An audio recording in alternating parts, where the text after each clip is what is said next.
What is up, everyone? Welcome back to the channel. Thank you for watching another video. It's been a couple of weeks since I made a video on my S3, and basically the only reason why is because I've been waiting on parts to come in the mail for this car. And finally, yesterday, I received something that I've been needing for a long time, and that is a Dogbone insert upper and lower from 034 Motorsports. So I've been wanting to do this insert for a long time, and the main reason why I haven't, to be honest, is just I didn't want this car to get all like vibrating and a little bit harsh while driving, but a lot of people recommended these inserts to me because it says it keeps the NVH or noise, vibration, or harshness out of the cabin as much as possible, so it's going to feel as close to stock as it can, and that's what I want. I don't want this car to become a tin can where it's all vibrating whenever I take off, whenever I'm driving. I don't want that. So I have the lower insert from 034 Motorsports right here. I have the upper insert right here that's also going to be going on, and I bought also some new hardware because all of these, from what I'm going to show you that we're going to be removing in today's video, are stretch bolts or torque to yield. So they're technically one-time use bolts. A lot of people do reuse them once or twice, and they usually get away with it if they torque it properly, but I'd rather be safe, and for something that costs altogether like $10, I'd rather just put new bolts in. So we're going to be installing these two things today. I'm going to show you what you need to do, and it's actually a very simple mod, and then we're going to take it out for a drive and compare it to see how it feels, and I'll give you my first impressions on all of that. The reason why I'm doing this mod primarily is to avoid wheel hop when I go to the track. I'm tired of getting so much spin and wheel hop when I'm launching this car, or when I'm going from a very low speed in a low gear trying to rip it, and the car gets a lot of wheel hop while going. So this is basically going to eliminate it as much as possible by stiffening up the dog bone in this car that is from the transmission. That's basically why I'm doing this mod, and that's why you should want to do this mod as well, because it's going to make shifting a lot smoother and is going to eliminate that wheel hop that we all get when we launch our cars. So I'm going to get this car in the air, we're going to install it, and we're going to go out for a drive and see how it does. All right, so we're going to be removing 3 separate bolts. We're going to be removing 1, 2, and 3. This is the main dog bone, and then this is the arm, and all these are going to be taken out. These two are 16 millimeters. This is a 21 millimeter. All right, guys, so this 21 is supposed to be very tight, so I have it on my breaker bar, and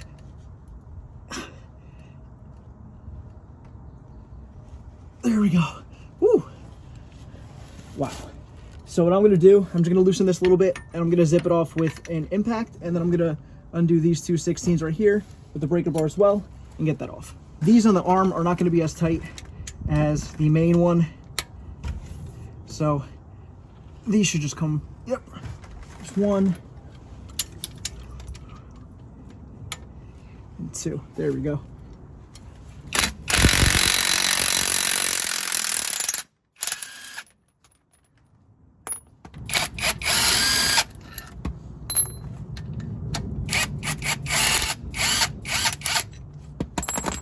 Now this whole arm should just pull right out, like so. Now we're gonna go to installing the inserts. First, we're gonna start with the upper, and it's gonna go in this orientation, going up like that, with the opening towards the bottom, and the full side going up. Now, typically they say that they want you to install it from the top going down, but if you lube this up enough with grease or Vaseline, you should be able to sneak it out from the bottom, and that's what I'm gonna do. So I'm gonna lube this up very well in the inside here of the OEM insert and see if I can sneak it up from the bottom. So I have this extremely lubed up, and we're gonna go from the bottom up, and it should be fine. This should just slide right in. Should be a little tricky, but it should, once it gets going, it should start making its way. There we go. It's a good sign. Now let me give it a couple of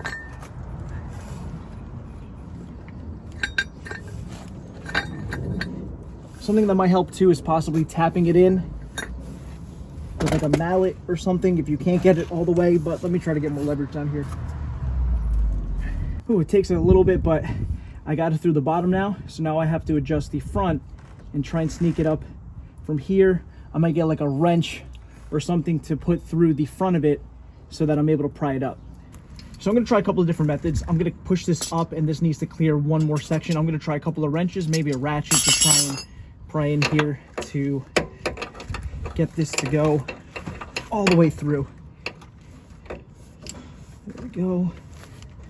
It is a little tricky, and you do have to play with this, but there we go. Perfect. That was super simple, honestly. And then you want this to sit flush all the way around. Just get it up a little more.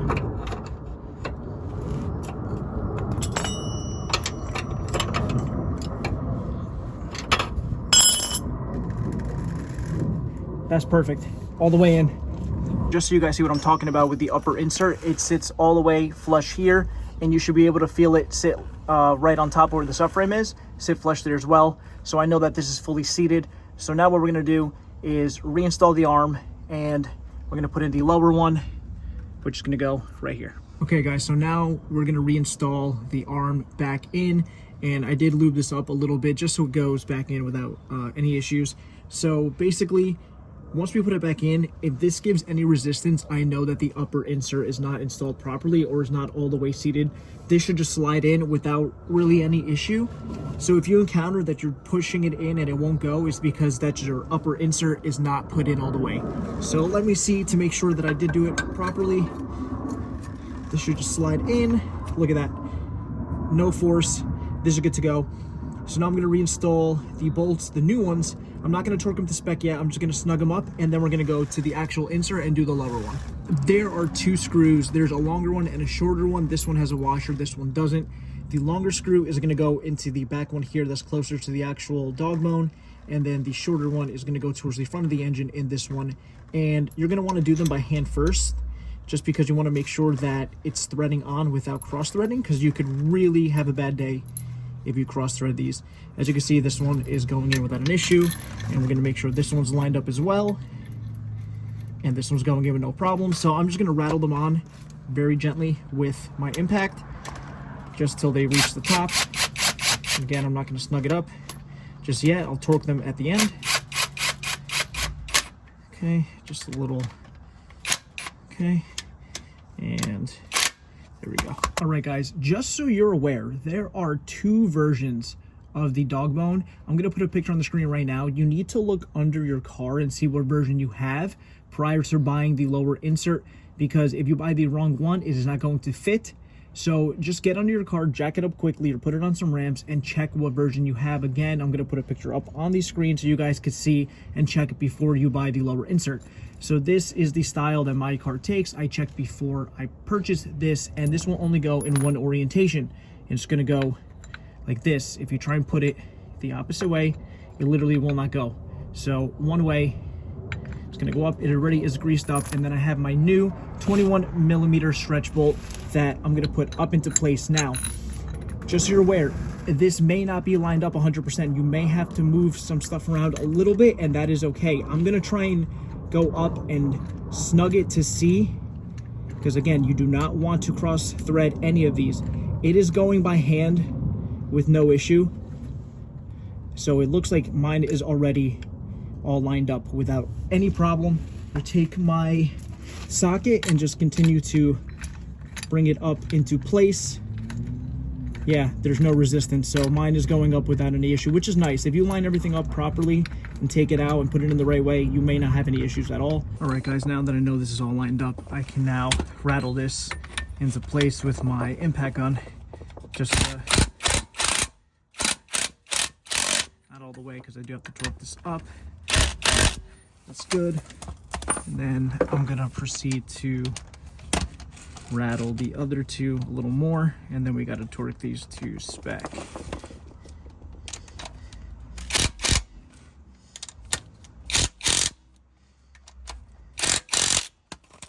These two are going to be 36 to 37 foot-pounds with an extra 90-degree turn, and then the main Dogbone is going to be 96 foot-pounds with an extra 90-degree turn. So we're going to torque those up to spec.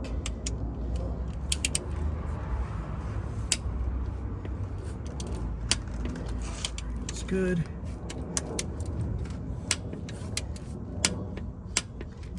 Now, let me get my breaker bar. We'll start here, and we're gonna come straight out towards me. So, wow. That's 1, 2. Okay, so the arm is now torqued up. This is gonna be the sketchy one. So,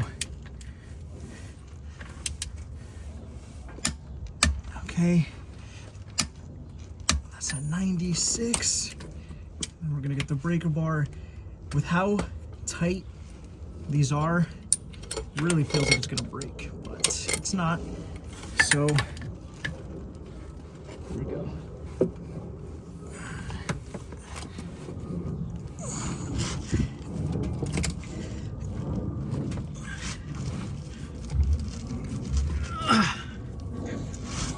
A little more. There we go. So again, 36 to 37 foot-pounds on this one with the extra 90-degree turn, 96 foot-pounds with an extra 90-degree turn on the main Dogbone. And this is all snugged up, all tightened up, and this is ready to go. We're gonna take the car on a test drive and see how it feels now with the new inserts in the car. All right, guys, let's go out for that drive and let's see how the car performs. The one thing that I'm noticed taking off in drive or in reverse, there is a very, very small vibration when you're going off in those gears till about like 5 miles per hour, but then it completely disappears. I do want to get on it a little bit to see the difference, because that's when you're really going to notice. So far, I'm not going to lie, it feels like it is a little bit tighter though, the car. The way it's like, oh my God. Okay.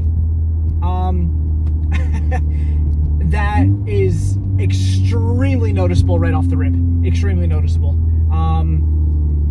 And the tiny little vibration in the car is nothing. I mean, I'll get used to this so fast that I'm not even gonna care at this point. Like, it's so minor. Let me...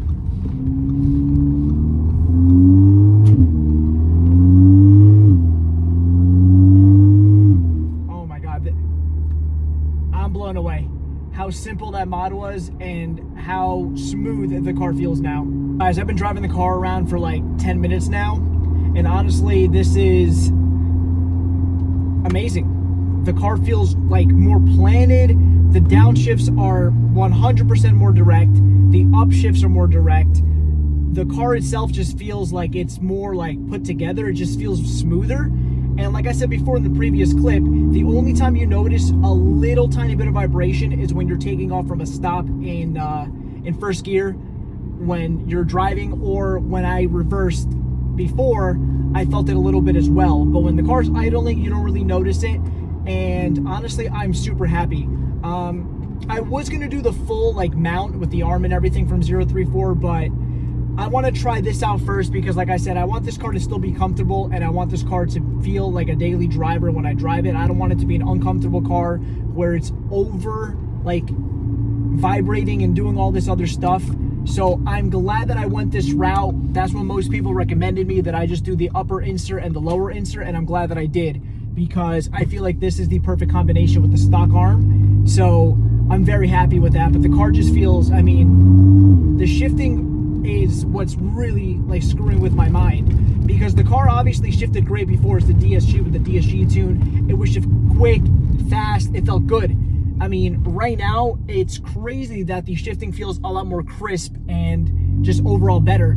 Like right there, I don't know if the camera can pick it up, but I just rolled from a stop, and up until like 5-6 miles per hour, you feel the little bit of like small vibration. But honestly, for how good the car feels right now and the trade-off, I'm super happy. So that's going to conclude the video, guys. Thank you so much for watching. This install is very easy. It took me about 20 minutes, 25 minutes overall. Just make sure you torque everything to spec. Make sure that you don't force the bolts in, because you could really screw something up if you do. They go in very easily by hand. So if you're noticing that you're like struggling, or it just won't go by hand, or you put your socket on and it won't go in, just make sure everything's lined up and try again, because nothing of this install will be forced. Everything will slide in perfectly, from the arm to the Dogbone to the end of the arm when you put the new hardware in. Everything is supposed to go in nice and easy. And honestly, the car feels amazing. The reason why I'm doing this mod is because I'm going to the drag strip in about a week. Right now is Saturday the 11th of March. The first day that the tracks are going to be open is March 19th on a Sunday, next Sunday to be exact.